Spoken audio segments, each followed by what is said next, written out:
Em Gênesis 43, então o persistiu com o grande pastor, que é o Israel, o pai deles, disse a eles: Se é assim, então façam isso. Peguem do melhor da terra nos vossos objetos. E tem muitos lugares que aqui vai estar vasos, mas essa é a palavra usada para objeto e coisa. Então, como dá a entender, eu quis manter a integridade do uso da palavra. E desçam uma oferta ao homem. Essa palavra oferta, ela é muito semelhante à palavra presente, mas tem duas palavras que são usadas para a palavra presente. Então, para fazer distinção, eu usei oferta. Essa oferta, geralmente, ela é coisa que não é sacrificada. Geralmente são coisas que tem a ver com comida ou coisas assim. Inclusive, no sacrifício de Levítico, nos sacrifícios lá onde temos os sacrifícios em Levítico, isso aqui é uma oferta esse aqui é o nome da oferta quando eles levam pão ou torta ou alguma coisa assim para a salvação. Eu quero encontrar uma palavra com mais precisão para isso aqui, e então eu estou analisando ainda. Uma hora vai encaixar um sentido melhor para essa palavra aqui. Mas na primeira e na tradução eu traduzi como presente. Mas por conta de ter outra palavra que é presente, que é a palavra que dá origem ao nome Mateus, Mateus significa, acho que é presente de salvação, presente do Salvador ou alguma coisa assim. Então eu mantive Mateus como presente e essa palavra aqui, que a escrita dela é como se fosse a palavra minha, eu, eu deixei como oferta por enquanto. Mas aqui provavelmente essa palavra aqui e todo lugar que ela apareça, ela provavelmente vai passar por um ajuste. Um pouco de resina e um pouco de mel. Goma e ládano. Pistácias e amêndoas. Aqui nas traduções tradicionais vão ser coisas completamente diferentes. Só o mel vai estar aqui. Então eu vou até olhar, porque isso aqui eu filtrei a base do proto-hebraico para saber exatamente o que era. Ó, nozes, amêndoas, tudo bem. Nozes, tá. O ládano tá. No meu tá ládano, nesses aqui estão nozes. Mas o mais próximo é ládano mesmo, tá? Porque às vezes eu sinto que eles simplesmente colocam alguma coisa ali, que as outras traduções fazem isso simplesmente para que seja alguma coisa que as pessoas saibam o que é, mas perdendo a precisão do que de fato é. Aí não adianta, né? É melhor você ter uma coisa ali que, que é mais específica, mas que é de fato o que é. Senão, e peguem prata em dobro na mão de vocês, e a prata que foi devolvida na boca das suas sacas. Façam ela voltar na mão suas. Talvez tenha sido um engano. E peguem o irmão de vocês, levantem-se e voltem ao homem. O irmão é aquele filho da mão direita, né? Que é esse aqui, que é o Benjamim. E o grande pastor destruidor dê a vocês. Aqui o grande pastor destruidor, lembrando que, por exemplo, quando eu chamo Deus de o Salvador, é porque é o grande pastor Salvador, mas eu abrevio para simplesmente Salvador. E quando porque é Elohim, então por conta daquele Him, eu coloco Salvador. Mas se eu fosse colocar por extenso, seria grande pastor Salvador. Então, grande pastor é quando está só com El e alguma outra coisa. Aqui no caso é a palavra destruidor. Nas traduções tradicionais, aqui vocês vão ter a palavra Deus Todo-Poderoso. E eu imagino que eles colocaram Todo-Poderoso porque é complicado você chamar o Deus Destruidor. Tira muito de contexto. Mas como nós traduzimos a palavra Deus para o grande pastor e nós sabemos que grande pastor é o Salvador também, então aqui tudo bem colocar destruidor, porque essa é a outra faceta do grande pastor, de Deus. que é o lado destruidor dele. Lembrando que já no começo eu falei que nós vamos ver vários contextos com a palavra Deus onde ele destrói as coisas, mas de alguma forma, ou ele está alimentando alguém com aquela destruição, alguém que tem o favorecimento dele, e como que você consegue o favorecimento dele? É buscando ele de coração, fazendo um processo de endireitamento, pedindo do Senhor, me ajuda, Salvador, me ajuda a endireitar meu coração, meus jeitos diante de ti, buscando ele de coração. Aí, por conta disso, ele favorece você se você está no bom caminho dele, não no bom caminho aos seus olhos, mas no bom caminho aos olhos dele. Então, aqui, grande pastor destruidor, lembrando que ele é o grande pastor, na função como destruidor, porque ele também salva e ele também alimenta através da destruição. Tem muita coisa, nós vamos ver isso ao decorrer da Bíblia. Tem, tem um episódio mais adiante que ele salva, eu não lembro se é Israel ou se é Judá, mas é um dos dois governos lá para frente, matando 144 mil ali, do exército do outro exército. Então ele salvou os dele matando os opositores. E isso é um discurso bíblico. Por isso que é bom estar do lado do grande pastor, que é o Salvador. E o grande pastor destruidor dê a vocês compaixão diante do homem, e que ele solte para vocês o outro irmão de vocês, que é o Simão, que é o ouviu, né, que eu traduzo como ouviu, e o filho da direita, que é o Benjamim. E se eu tiver que sofrer aborto, vou sofrer aborto. Aborto sendo a perda de filhos. Compaixão aqui, nas outras traduções, vocês vão ter aqui misericórdia, que o dele dê a vocês misericórdia. Mas o assentamento da misericórdia é a compaixão. Em todos os lugares que essa palavra está, nem em todos ela se encaixa como misericórdia, porque tem contextos que a pessoa não fez algo de errado e está misericórdia. Então fica estranho. Já compaixão é uma palavra que ela tem a mesma associação, só que independente de você fazer algo errado ou não. Ela não é dependente de um erro. Então, por isso que ela tem mais exatidão como palavra nesses lugares do que a palavra misericórdia. E se eu tiver que sofrer aborto, vou sofrer aborto. E assim, tem lugares, se eu não me engano, que misericórdia seria. Tem lugares nas traduções tradicionais que onde tiver compaixão vai estar amor. Em alguns lugares que era para estar compaixão vai estar com misericórdia. Então, assim, nas traduções tradicionais não tem, do que eu já percebi disso aqui, não tem uma fidelidade a uma única palavra da forma que ela é escrita. Então ela fica muito. É, e ao meu ver, é importante esses vocabulários terem o maior exatidão e maior consistência possível, porque dependendo da ocasião, muda-se a mensagem completamente. Assim, eu estou fazendo o Antigo Testamento aqui, mas ao mesmo tempo eu faço o Novo Testamento. Eu faço os dois em paralelo. Eu repasso, por enquanto, apenas o Antigo, mas assim, as divergências que eu vejo no Novo mudam completamente a mensagem. E aqui também. Algo que aparentemente parece pequeno, dependendo da pessoa que reflete sobre o assunto, fala assim, pô, mas o que misericórdia tem a ver com isso? Mas por ser compaixão, faz sentido que ele dê compaixão, né? E eu? Se tiver que sofrer aborto, vou sofrer aborto. Terceira vez que eu repito. Os homens pegaram essa oferta e pegaram prata em dobro na mão deles e o filho da direita. Eles se levantaram, desceram até Sitiado, que é Egito, e ficaram diante do salvação adicionará. O salvação adicionará viu o filho da direita com eles e disse ao que estava sobre a casa dele. Por exemplo, seria o caseiro, o mordomo principal, algo assim.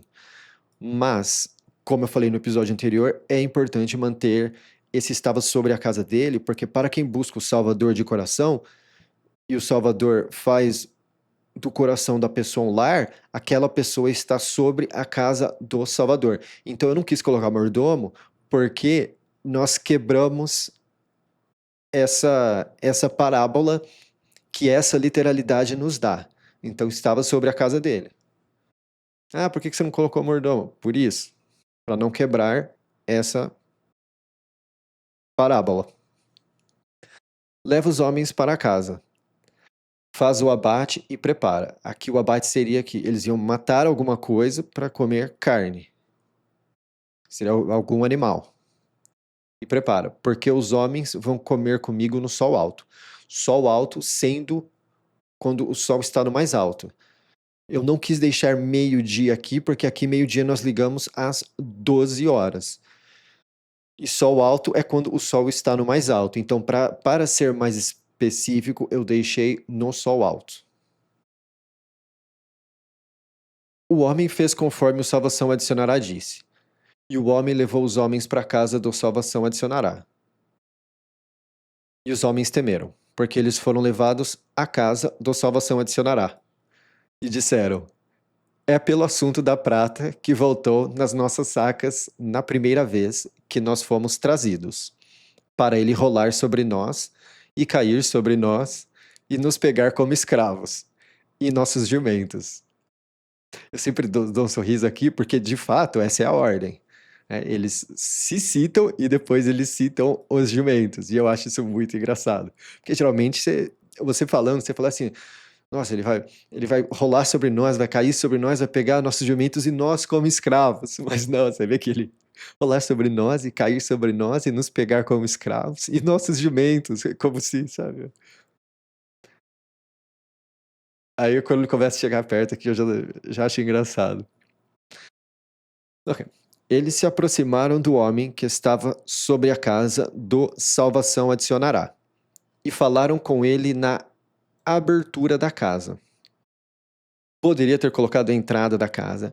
Em muitos lugares está porta da casa, mas como essa é a mesma palavra do verbo abrir, eu optei por abertura. E disseram: por favor, meu dono. Lembrando que dono é como eu traduzo a palavra Adonai. Tá? Em muitos lugares, para alguns de vocês, vocês já ouviram Adonai. E até mesmo a pronúncia da palavra Adonai é semelhante a dono. E eles citam-se, eles se chamam de seus escravos. Então, essa é uma discussão que eu tive exatamente com a inteligência artificial, que não faz sentido Adonai ser senhor e Baal ser dono, porque você inverte as coisas todas. Então, ao meu ver, Adonai é dono. Vários idiomas têm uma pronúncia parecida, né? Nós temos dono. Inclusive, é um título através dos milênios, né? Que é Dom, né? Por exemplo, Dom Juan, Dom Pedro. É sempre uma coisa assim. Então, a pronúncia se manteve, e é por isso que é dono. Porque eles mesmos se chamam de escravos dele. Né? Seus escravos vieram, né? Falando deles próprios. Então, de fato, é dono. Nós descemos na primeira vez para comprar comida. E aconteceu que, quando chegamos à pousada e abrimos nossas sacas, eis que a prata de cada um estava na boca da saca dele. Nossa prata no peso dela. Então nós fizemos ela voltar na nossa mão. E outra prata nós fizemos descer na nossa mão para comprar comida. Nós não sabemos quem colocou nossa prata nas nossas sacas. Ele disse: completude a vocês. Não temam. Completude é a forma analisada da palavra paz. Eu cito isso com frequência, que a palavra paz ela é meio caminho da completude, porque paz, na nossa cultura, para nós brasileiros, é mais próximo à ausência de conflitos. Ah, estou em paz. Ah, estou sem ausência de conflitos. Mas, da forma que ela é usada no hebraico da época, ela não é apenas ausência de conflito, ela também é estar preenchido, que é o que eu falo, quando Por exemplo, quando o Cristo fala, né, eu vos dou paz, não como o mundo vos dá, mas eu vos dou, ele não está falando de ausência de conflito, ele está falando da completude do coração, né? Que às vezes a pessoa não tem conflitos na vida, mas o coração dela continua vazio. Então é meio caminho andado usar a palavra paz, porque é a ausência de conflito, é quando o estresse não está no seu peito e ao mesmo tempo você tem a alegria, que é aquela alegria, aquela completude que apenas a comunhão com o Cristo dá. Não temam, e essa é aquela palavra de novo que eu falei, né, que ela é muito usada em lugares como temer e em outros lugares como reverência. Então, onde for temer ou reverência é a mesma palavra. Eu estou tentando achar um meio termo ainda, mas por enquanto, para o nosso idioma do português, é essa diferenciação que eu faço apenas entre temer e quando não der para encaixar temer, eu coloco reverenciar. O Salvador de vocês e o Salvador do Pai de vocês deu a vocês um tesouro nas sacas de vocês. Esses de vocês ficou tenso. Mas isso aqui é uma coisa é um juízo que eu já fiz, né? O Salvador do seu Pai deu a vocês um tesouro nas suas sacas. As suas pratas chegou a mim. Suas pratas. Então essa é um ajuste que eu já fiz também. E ele trouxe o ouviu para fora, para eles. Esse é o ouviu que tinha ficado para trás para garantir que eles trouxessem o filho da direita.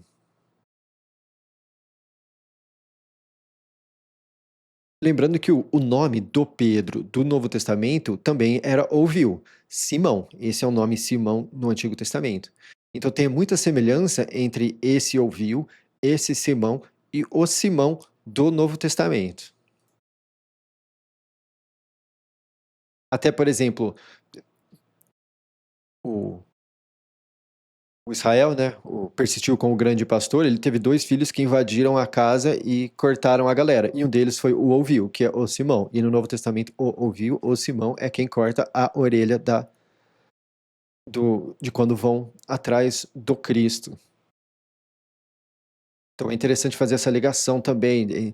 Tem uma, tem uma ligação forte entre os nomes, que eu chamo de famas, e a função deles no bom livro. O homem levou os homens para a casa do salvação adicionará, deu água, e eles lavaram os pés deles. E ele deu forragem aos jumentos deles. E eles prepararam a oferta para a vinda do salvação adicionará no sol alto, pois ouviram que iam comer pão ali. Novamente, sol alto é meio-dia.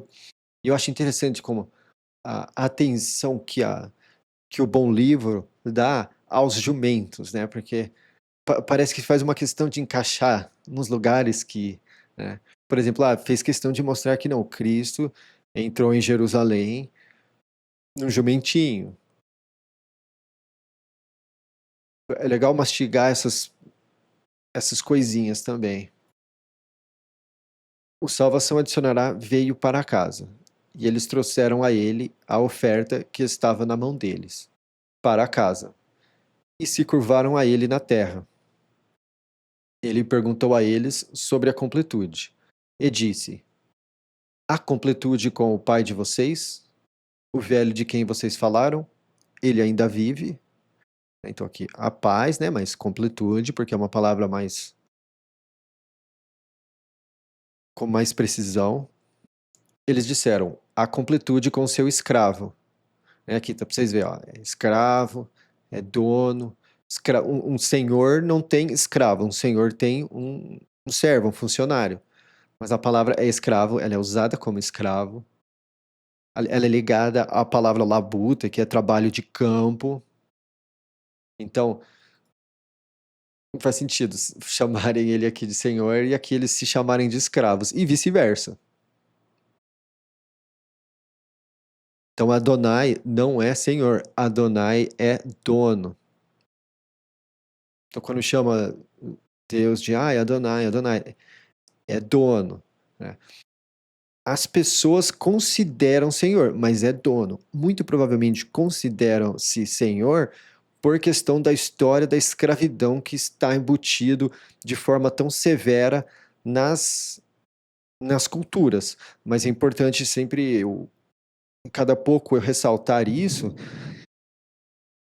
de que sim, muitos donos de escravo foram excessivamente cruéis, assim como existem patrões e empresas que são cruéis com funcionários. Mas o Salvador, que é o Salvação, ele é um bom dono. Ele ainda vive. E eles baixaram a cabeça e se curvaram. Ele levantou os olhos dele e viu o filho da direita, irmão dele, filho da mãe dele, e disse: É este o irmão pequeno de vocês, de quem vocês me falaram? E disse: O Salvador te alegre, meu filho. Aqui, ó. Essa alegria é aquela palavra que eu falo, né?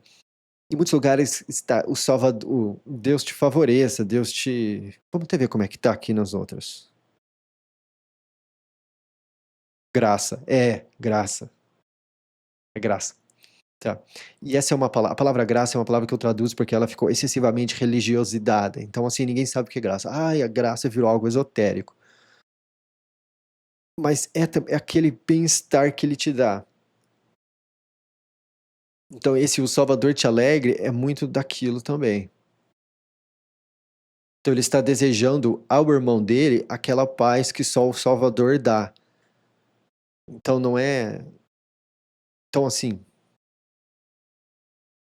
é bem daquilo que o Cristo falou, né? Eu vos dou a paz, não como o mundo vos dá, mas eu vos dou. É desse tipo de alegria. Então, não é simplesmente, uma graça, sabe?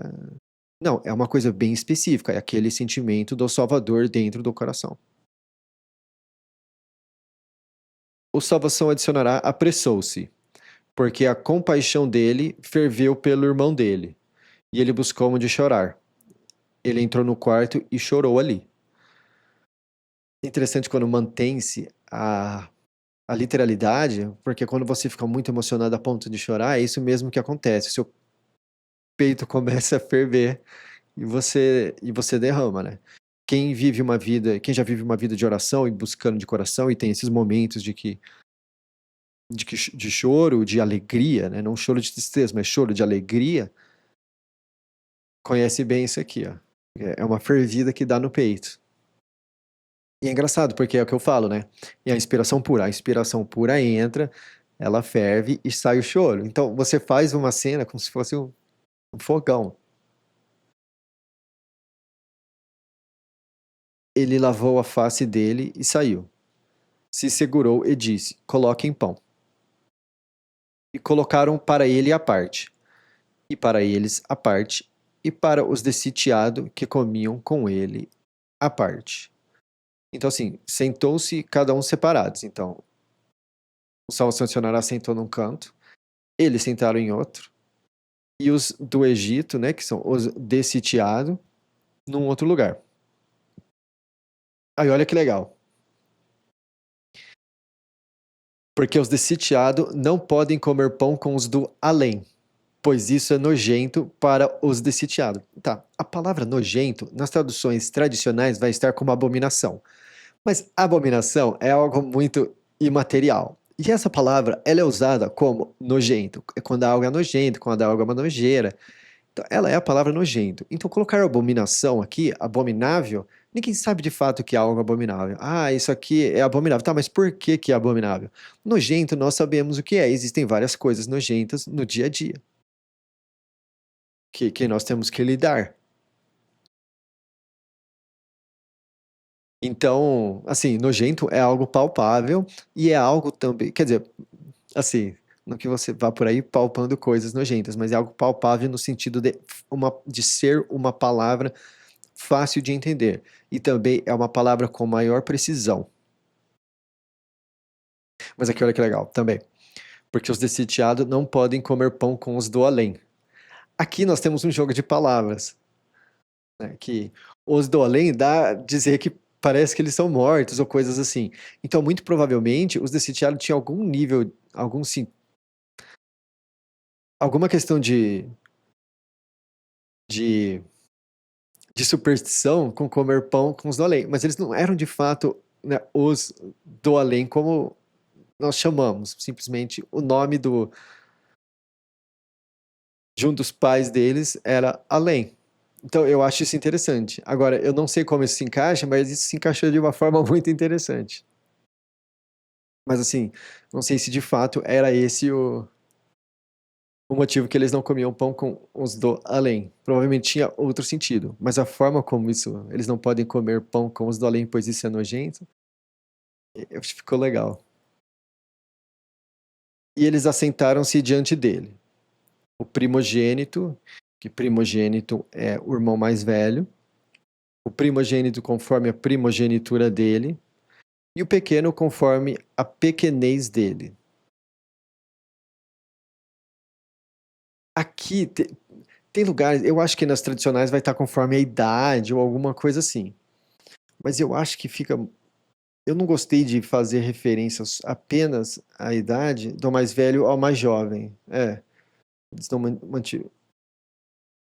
Menoridade, tá? E o pequeno conforme a menoridade. Poderia ser também. Mas tem lugares que fica muito ligado à idade. E o menor não é apenas menor por conta da idade. Ele tem várias coisas que ele não tem o mesmo direito do que os irmãos mais velhos. Então, resumir isso tudo à idade, eu não achei que seria algo fiel. E os homens olharam espantados uns para os outros. É, porque ele sabia a sequência dos 12 homens, né? Mas a gente vai ver isso aqui porque mais pra frente, aqui embaixo, ele. Esse aqui é um dos gestos que vai demonstrar para eles que ele faz algum tipo de adivinhação, que ele é algum tipo de vidente ou alguma coisa assim. Porque o sussurrador que eu vou chamar, né? Que ele sussurra. Porque aqui eles veem isso e aqui eles acabam levando o cálice dele por outros motivos. E ele mandou porções de diante dele para eles. E a porção do filho da direita era 5 mãos maior do que as porções de todos eles. E eles beberam e se alegraram com ele.